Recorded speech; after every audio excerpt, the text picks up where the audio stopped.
everyone. For today's story time, I'm going to be reading Nobody Hugs a Cactus. If you own the book, please feel free to read along. Let's get started.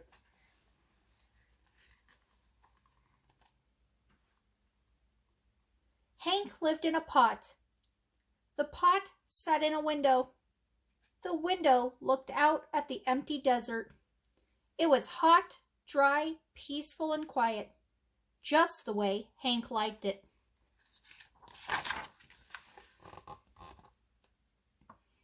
But every now and then, somebody would interrupt Hank's peace and quiet. "Hi, Hank," Rosie the tumbleweed called out. "Isn't it a beautiful day?"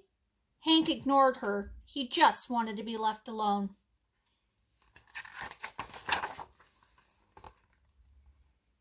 "Okay, so long," said Rosie cheerfully, and she tumbled away. Hank was happy again.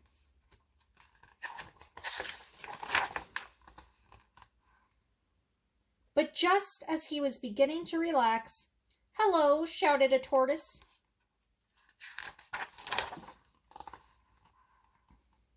"Private property," yelled Hank. "Keep out." The tortoise was so frightened he hid in his shell.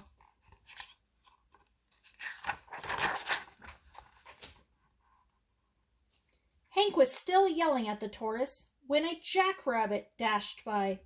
"Hiya, Prickles," she shouted. "My name isn't Prickles," Hank yelled back, "and stay out of my yard."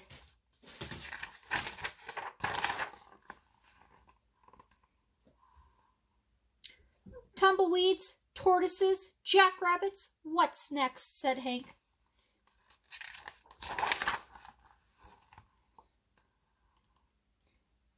A coyote came lopping by. "No dogs allowed," Hank yelled. "I'm not a dog," said the coyote, "and you are as prickly on the inside as you are on the outside."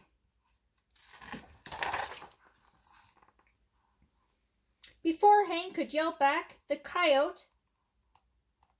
cowboy strode past. "Keep off the grass," shouted Hank.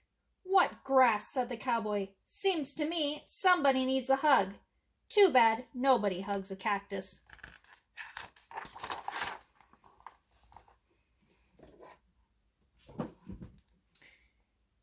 "Hi," said a lizard. "Who invited you?" said Hank. "And just in case you're wondering, I don't want a hug." "That's good," said the lizard, "because I don't want to give you one." Then he skittered away.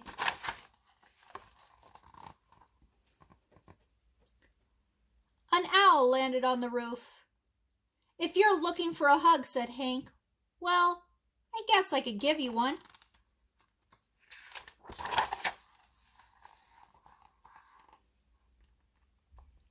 "Who? Me?" said the owl. "You must be joking." And for the first time, Hank began to feel a little lonely.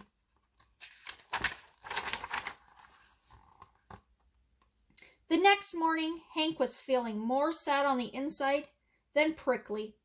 Maybe a hug wouldn't be so bad after all. The wind began to pick up. An old cup blew by and stuck to Hank's face. His arms were too short to get it off. "Great," said Hank. After a while, Rosie came bouncing by. "I'll get it off for you, Hank," she shouted, and she jumped up to knock the cup off Hank's face. Then she tumbled away. Hank didn't have time to thank Rosie. He felt bad about all the other times he had been so rude to her, so he came up with a plan.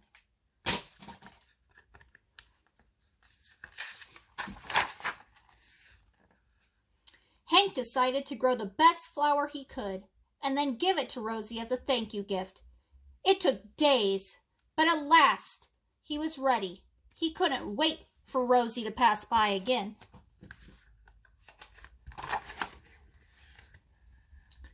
Rosie was so surprised, she jumped up and gave Hank a great big hug. It felt so nice, Hank didn't want to let go. And as things turned out, he couldn't. Rosie and Hank had become stuck together.